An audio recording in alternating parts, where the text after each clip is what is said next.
الحمد لله رب العالمين والصلاة والسلام على رسوله محمد وعلى آله وأصحابه أجمعين أشهد أن لا إله إلا الله وأشهد أن محمدا عبده ورسوله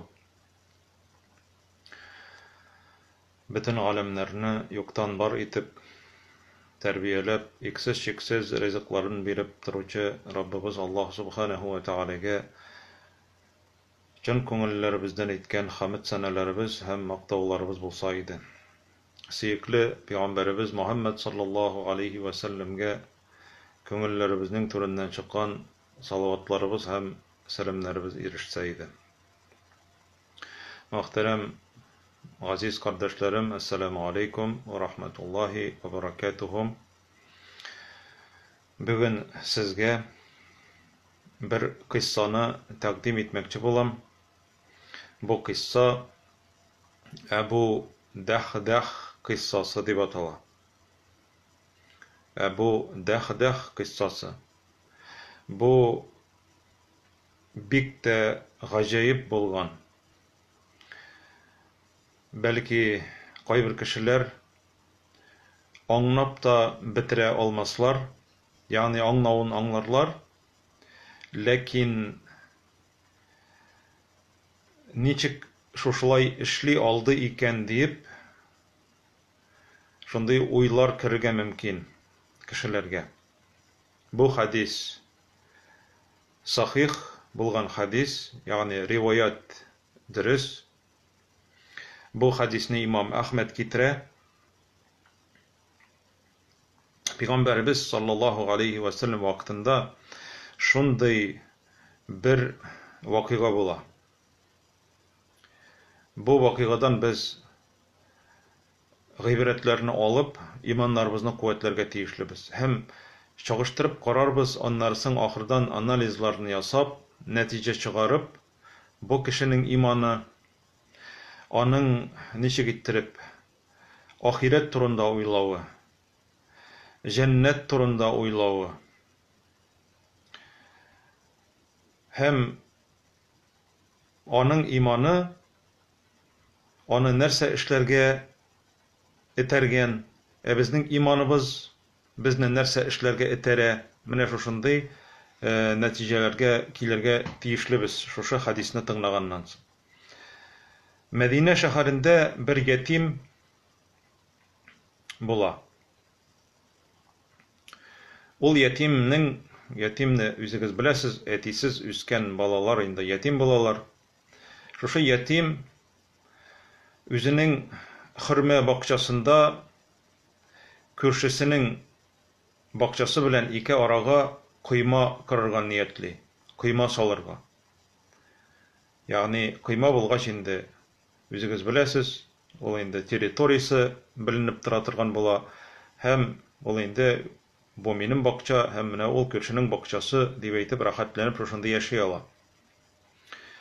Lakin kıymany kırgan wagtda bir problema tuwa şoşu yetim için. Kıymany salyp bargan wagtda anyň kıymanyň ýoluna şoşunda üse turgan bir hırme ogaçy kımaçawly. Yani şoşu zaborga, şoşu kıymaga turu kile. Ol hırme indi elbette anyky bolmay, körşü bakçanyň hojasynyky bola. Hoja ýanyna baryp aýta, "Meňa şoşu hırme agaçyn bireli, yani üs meýdanyma kirtip, men ony tutup alar idim kıymany" dip soraý. Lakin tegi kişi onarga karşı kile, birmem dey. Olay bolsa sat digeç, satudan da baş tarta. Bulay da bolmagaç indi, sattırmagaç da, kistirmegeç de, çünki kımaçawly ol. Şondan soň şoşu yetim bala Peygamberimiz sallallahu aleyhi ve sellem yanına gitken şikayet bilen, jalba bilen indi. Mine şuşulay, ey Allah ilçisi, kıyma tutaydım, хөрмә агачы очрады. Менә хуҗасына мөрәҗәгать иткән идем, бирми, сатмый да, нәрсә эшлим. Анарга әйтеп карамассызмы икән, агачны яки миңа бирсен, яки миңа сатсын дип. Бу кешене чакыра Пәйгамбәрбез саллаллаһу алейхи ва саллям шуннан соң. Һәм бу балага үзеңнең хөрмә агачыңны сат дип мөрәҗәгать итә. Юк ди, сатмыйм ди. Болай гына бирү турында сүз дә бармый хәтта. Сатмый.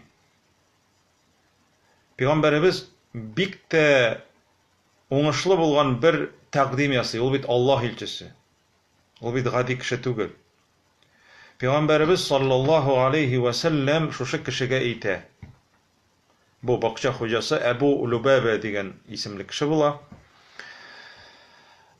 Син ди, әгәр дә шушы балага ди, шушы ятимгә, шушы агачыңны бирсәң, сиңа ди Аллаһ Тәгалә җәннәттә җәннәт агачының хөрмә агачын бирер ди. Шушының бәрабәренә, ягъни шушы хөрмәңне сатасыңмы ди, җәннәттәге агач бәрабәренә алмаштырып. Сиңа җәннәттә агач булачак. Ягъни җәннәттә агач булгач, бу кеше бит инде җәннәткә керә дигән сүз. Ләкин ни гаҗәп, шушы кеше, шушы әлбәттә саран кеше, Пәйгамбәрбез саллаллаһу алейхи ва саллямның шушы тәкъдименнән баш тарта, юк ди, җәннәт агачы бәрабәренә дә бирмим ул агачны ди. Нәрсә эшләргә була? Монда җәмәгать аңларга кирәк. Кешенең хакы, правосы, Пәйгамбәрбез саллаллаһу алейхи ва саллям аны мәҗбүр иттереп, ул агачны конфисковать иттереп, аны кулга алдыртып, төрмәгә утырта да алай да, ләкин ул аны алай эшләмәде. Ягъни монда исламда кешенең хакы бар, хукукы бар, үзенең җире бар, үзенең агачы бар. Шуннан соң нәрсә була? Әбу Дахдах дигән бер сахаба радиллаһу анһу тора да Пәйгамбәрбезгә шундый сорау бирә. Эй Аллаһ илчесе, әгәр дә мин ул агачны сатып алсам ди, ул агачны ди, мин сатып алсам ди, миңа ди җәннәттә ди, син вәгъдә иткән агач булачакмы ди? Күрәсезме, җәннәттәге агачка, җәннәткә ничек кызыкканнар? Аллаһның рәхмәтенә, дөньяга түгел, ахирәткә кызыкканнар. Әлбәттә дип әйтә Пәйгамбәрбез саллаллаһу алейхи ва саллям. Шуннан соң теге бакча хуҗасы янына барып, Әбу Дахдах, Әбу Лубабага әйтә, мин синнән ди шушы агачны ди, бер агачны күз алдына китерик җәмәгать, бер агачны сатып алам ди, bütün бакчамны биреп, шушы Әбу Дахдахның бакчасында 600 хөрмә агачы үсә торган булган, пальма. 600 хөрмә агачы үсә шушында. Күз алдына китерегез. Мин сезгә шуңа күрә әйтеп куйган идем баштан ук, бәлки акылыгызга, башыгызга сыймас бу әйбер дип. 600 хөрмә агачын биреп, бер хөрмә агачын сатып ала. Тегесе әлбәттә шатланып риза була. Бу теге кешегә бер хөрмә агачын сата да, бу Әбу Дахдахның бакчасын тулайым үзенә ала. Бер агачны 600 агачка алмаштыра. Теге сахаба 600 хөрмә агачын биреп, бер хөрмә агачын сатып ала. Әле ансы да үзенә түгел. Бик шатланып теге кеше риза була, һәм шуннан соң бакчаны сата. Хәзер бу бакча аныкы түгел җәмәгать. Теге ятимгә барып әйтә, бу агачны сиңа бүләк итәм ди. Теге бәхәс тудырган агачны, хөрмә агачын сиңа бүләк итәм ди. Һәм теге ятим бик шатлана инде. Шуннан соң Пәйгамбәрбез саллаллаһу алейхи ва саллям әйтә, мин ди сатып алдым ди, шушы агачны ди, 600 агач биреп ди, бакчамны сатып ди. Миңа ди җәннәттәге шул агач буламы дип сорагач, Пәйгамбәрбез әйтә саллаллаһу алейхи ва саллям, Сиңа ди, авырлыгыннан ди, күтәреп тора алмаслык, җимешләрен күтәреп тора алмаслык, ни хәтле хөрмә агачлары сиңа җәннәттә ди. Җәмәгать, җәннәттәге агачларны дөньядагы агачлар белән чагыштырып булмый. Шуннан соң, шушы сахабаның иманына карыйк җәмәгать. Кайта, бакчасына инде соңгы тапкыр күз салырга дип кайта инде ул. Бакчасында анда хатыны йөри, балалары йөри. Бакчасына керергә инде күңеле тартмый. Бакчаның инде тышыннан гына, тышкы ягыннан гына балаларына, хатынына кычкырып, я умма дахдах, хатынына дәшә инде. Балалар, чыгыгыз ди. Мин ди бакчамны ди саттым әле ди. Хатыны кызыксына инде, күпмегә саттың, кемгә саттың, күпмегә саттың. Мин аны ди җәннәттәге ди агачлар бәрабәренә саттым ди. Җәннәттәге хөрмә агачы бәрабәренә. Безгә ди җәннәттә ди агачлар булачак ди. Җәмәгать, шушы вакытта шушы кешенең хатыны нәрсә әйтер дип без күз аллыйбыз. Әгәр дә хәзергесе вакыттагы хатыннарны күз алдына китерсәң, әгәр шулай дип әйткән ишетсә, ул инде яки берәр нәрсәне алып, яки аны башына да сугырга мөмкин, әшәке сүзләр дә әйтергә мөмкин. Син нәрсә эшләдең, син ахмак, син акылсыз мәллә, син фәлән, син тегән дип әллә-ниләр әйткән булыр иде. Ләкин ул кешенең изге хатына әйтә, нинди күркәм сәүдә эшләгәнсең ди. Нинди яхшы сделка булган бу синең өчен ди. Ягъни булар бит инде хәзер исән вакытларында беләләр үзләренең җәннәтле булачакларын. Менә бу кыссадан без нәрсәне аңлыйбыз? Бу шушы хадистән. Бу хадисне Имам Ахмад китерә, Al-Hakim Ibn Hibban. Бу хадис сахих хадис җәмәгать.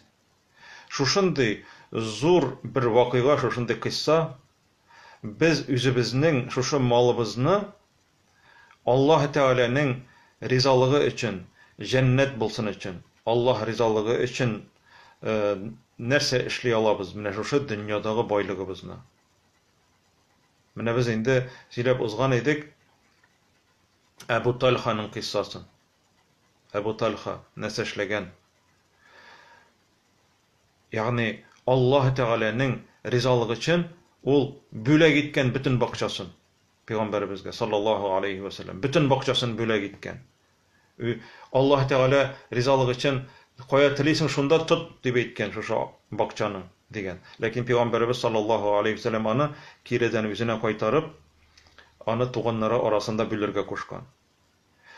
Һәм менә шушы кыссадан без инде хәзер һәрбер кеше үз-үзенә бер дәрес алырга тиешле, гыйбрәт алырга тиешле. Безнең иманыбыз ниндиде, аларның иманнары нинди булган. Хасан әл-Басри бер заманна әйткән әле ул вакытта, ул сахабаларны күргән кеше. Әгәр дә дигән, сезне дигән, әле ул вакытта сахабалар күрсәләр, Пәйгамбәребез белән иң килеп ислам динен күтәрү өчен тырышкан кешеләр, сахабалар, сезне күрсәләр, алар сезне дингә катнашы бар микән дип әйтерләр иде дигән. Сезгә дингә катнашы бар микән дип әйтерләр иде. Әгәр дә сез ди аларны күрсәгез, буларны әллә булар акылдан язганнар микән дип уйлар идегез дигән. Ягъни карагыз иманның дәрәҗәсе нинди булган аларның. Шуңа күрә менә без бу кыссадан инде үзебезнең Аллаһ Тәгалә биргән, дөньяда биргән байлыкларыбызның вакытлыча икәнлеген һәм шушы байлыкның Аллаһ Тәгалә ризалыгы өчен тоткан очракта безгә файда китергәнлеген аңларга тиешлебез. Чөнки без ашаганнарыбыз ул бетә, юкка чыга, кигәннәребез юкка чыга. Ләкин Аллаһ Тәгалә ризалыгы өчен дип тоткан байлыкларыбыз үзебез белән китә мәңгелеккә, ахирәттә, җәннәтләрдә булачак. Шуңа күрә, мөхтәрәм җәмәгать, шушы кыссадан гыйбрәт алыйк. Иманнарыбызны куәтлик, Аллаһ Тәгаләнең ризалыгы өчен дөньяда биргән, Аллаһ Тәгалә биргән нигъмәтләрне барысында Аллаһ Тәгаләнең ризалыгы өчен тотыйк. Һәм шушы вакытта дөньядагы тормышларыбыз да, байлыкларыбыз да, тормышларыбыз бәрәкәтле булыр, дөньяда да Аллаһ Тәгалә бирер, һәм ахирәттә дә безне үзенең җәннәтләре белән шатландырыр. Ассаламу алейкум ва рахматуллаһи ва баракатуһ.